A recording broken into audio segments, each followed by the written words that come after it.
Here we are, the Daily Purge. It's been a while. Been busy, been running around. I was in Peru, then I was here for 4 days in Budapest, and then in Hungary, and then I went to Turkey, and now I'm back. And yes, a bit busy. A bit busy. But it was well worth it. Such a great time. Everywhere we went, everything we did. Just a great time. Rocking and rolling. You know, Lane and I, we started a new advisory group. That's going really well. Some great people on there.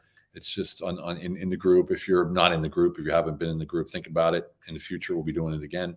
It's just a lot of fun, and it's massively impactful. Even after the first session, you see how many people have a massive impact like that. And it's something that Lane and I are quite, we're quite happy with or proud of, if you will. So yeah, it's something that came to my mind today, right? So as you know, these daily purges are things that I go through the day, and then I talk about it, right? So it's not like I make it up or I figure out what's going on. I just talk about what happened today. And today we're talking about letting go, right? So we were talking about letting go in the group, and we were talking about how letting go is the first step into integration into your life, between your personal life and your professional life, because we're not two people, right? We're not two things. People say, oh, I have a private life and I have a professional life. Well, you're the same person. So how can you have that? And so when people talk about work-life balance, there's no such thing. Work and life are the same freaking thing. You are one person. So there's no such thing as balance, right? It's integration. How do you integrate your strengths of your personal life into your private life into your professional life in your private life? And for instance, I use my life stories in my professional life to be different, right? And in my personal life, I use, for instance, some structures that I have from business in my personal life to make the household better, or to organize things, or to be on time, or whatever it is. So it's an integration of everything. It's not professional and private. It isn't. So when we let go of things that are hounding us, bothering us, that making us think too much, worry too much, well, then we're actually allowing space to integrate the other things that actually belong there. And one of the ways to do that is say, what is it? Hey, Olga, long time no see. Sorry about the delay. Hey, Meta, how you doing? Got a champagne in your hand. Great. So one of the ways to do that is to sit back for a second and say, what are the things that I'm doing? Hey, William, what's up, brother? True. Same thing. How you do anything is how you do everything, including business. Exactly. So one thing you can do is you look at your life. Hey, Dahila, how you doing? If you look at your life, your business, and your private life as one, what are the things you can let go of, right? What are the things you can let go of that will give you more time? Let's say, for instance, in business, you're doing piddly, administrative work. Someone else could do that. You could pay a overseas virtual assistant $5 an hour to take that off your hands, and you would have a lot more time to invest in the things that you do best, right? Your superpower. And we always talk about deploying your superpower. Or in your personal and in your business life. I mean, in your personal life, you could say, what are the things that I'm doing that are wasting time? I'm on the phone. Apple has this thing that tells you how long you've been on the phone, right? So if you're on the phone 7 hours a day, wait a second, that can't be right? So what can I do to reduce my time on the phone? What can I do to reduce my time effing around in the morning when I get up, do whatever I do? What can I do to reduce the time that I'm just wasting time? How can I they call it eat the rat, get everything done, get the hardest things done first, the things you hate the most, get them done first, and the rest is a breeze, right? So these are the kind of things I'm talking about when it comes to integration, because look, I don't see a difference in my day. It took a while. I'm not gonna lie, especially you guys in the military. We have a uniform and then we're out of uniform. It's like business, private. I get that. But as a civilian, it's not like that. And if you want to live a life with a high quality of life, it's all about the integration of both. It really is. And I'm a living testament to that. Look, Lane and I, we take that journey to Peru every year. We're going anyway, right? We're doing it for us personally, right? And who we are personally, we love plant medicine. So we invite people down there and make a business out of it. Why wouldn't we, right? So we're doing the same thing we would do anyway, but we're integrating it into our business. And that business has turned into something spectacular where people from all over the world come with us to Peru, and they expand their consciousness by letting go of the borders and all the preconceived notions that society puts into our heads. so we can make real decisions and plan our real future. Evening, brother. You see? So it's a true matter. Yeah, baby. What's up, Jessica? So the true test is this. You watch this, or you're watching it now, or you watched it later, or whatever. Are you going to do anything about it? Or are you just going to say, oh, that was nice, and then go back about your business? Or are you going to sit there and go, wait a second, maybe I should do something. Maybe I am spending too much time on my phone. Maybe I am wasting too much time on the little stuff that I don't need. Looking suave. Oh, thank you very much. It's the tan that I got in Peru and Turkey. Right? So Jessica and I, was great. We had a great dance in Peru. It was awesome. A great dance. So are you going to do something about it? That's the question. And, don't get me wrong. I'm not pushing you or whatever. What I'm saying is you're not done yet. You're not done yet. If you're living, you ain't done, period. Right? And as soon as we understand that we are constantly in development, we are constantly learning, we're constantly teaching.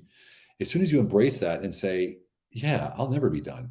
Because if you're looking forward to retirement, if you're looking forward to, sitting on your butt and doing nothing, good luck, because that's where most people end up dying, because they lose all activities, right? What are I had a mentor. Most of you know, I talked about this before. His name was Charles Oyster. He was a dentist from Switzerland, lived in Switzerland. He was from the UK, and he was 93 when he died, and he had started bodybuilding when he was 83. And he started then doing masters, long jump, rowing, sculling, like all these different exercises, track and field, 100 meter, 200 meter. And he won gold medals all the way through. And I said, man, and he used to work out with me in Switzerland when I lived in Zurich. And hey, Helen, how you doing? Long time no see. And so this guy, I said, look, never give up, keep swimming. I said, Charles, how do you, you're so sharp in your mind. You're 90. When I was working out with him, he was like 92. I said, you're so sharp in your mind. How do you say so? He's wearing spandex and he's flexing and stuff. It's crazy. The guy's, 92 years old. And he said, Stephen, two things: always be in competition with yourself and always have goals. Always have goals. And always be in competition with yourself. What was my best last month? Can I do it again this month? What was my best yesterday? Can I do it better today? And this is truly how I live, even before he told me that, but I was never conscious to me. When I get up in the morning, I look at myself. What can I do today to make yesterday better than, or today better than yesterday, right? And I say, this is your day, Stephen. It's going to happen today. Whatever it is, one of the goals that I have or whatever, goals and hydrate. Goals and hydrate. I love it, right? So it's so imperative that we take action, because you are not done yet. You're not done yet. It's a constant development. I mean, I have people in my life very, very, very dear to me, very, very close to me, that are changing, that have changed. And it's painful sometimes when people change, because you part ways. Very, very painful. But then when you sit back and you see the metamorphosis they're going through and how they're turning into this beautiful person, it's amazing. And then you can let go and you can say, wow, they freaking deserve this. Well, guess what? You freaking deserve it too. You deserve it too, but it's not going to come on its own. You got to do it, right? You got to do it yourself. Joe, you're late. 20 push-ups. Hey, Olga. Love it, love it, love it. Okay. You see what I'm saying? It's so important, guys. It's so important. There we go. Man in the arena. Man in the arena. Are you kidding me? Why would you? Oh my God. Why? How did you? Okay, that blows my mind. I just pulled that up last night. Where is it? I just pulled that out last night. Where is it? Come on. Man in the arena. It must be here. There it is. Just so you all know, Teddy Roosevelt had a speech. Here's just part of it, and what we were just referring to, what Tracy was just referring to. I used to tell my man in the Marines, it's not just how you're in uniform, it's the whole Marine. There we go. Concept can't simply act part of them, becomes yes, sir, indeed. So important about it. Indulge me for a minute, please. I'm going to read to you the man in the arena. It's not the critic who counts, not the man who points out how strong man stumbles, or where the doer of deeds could have done better. The credit belongs to the man who's actually in the arena, whose face is marred by dust and sweat and blood, who strives valiantly, who errs, who comes short again and again and again, because there's no effort without error and shortcoming. But Who does actually strive to do the deeds?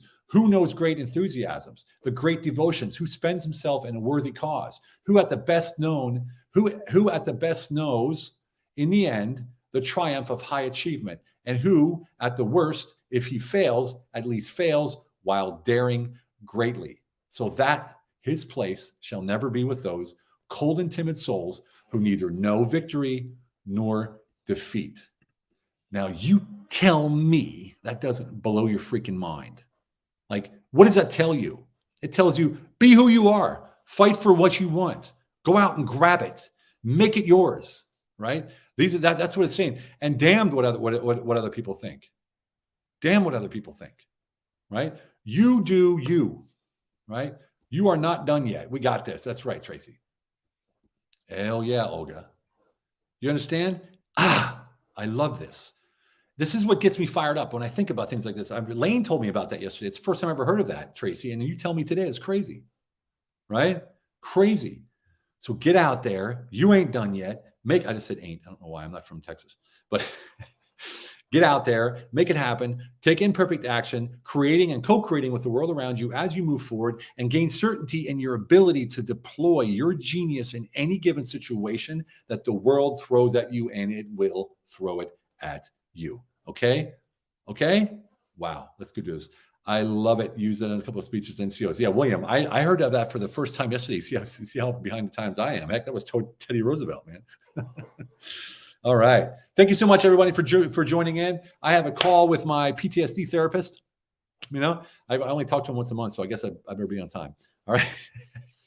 Hope you're doing a fantastic. And remember, it's all about that amazing quality of life. See you tomorrow.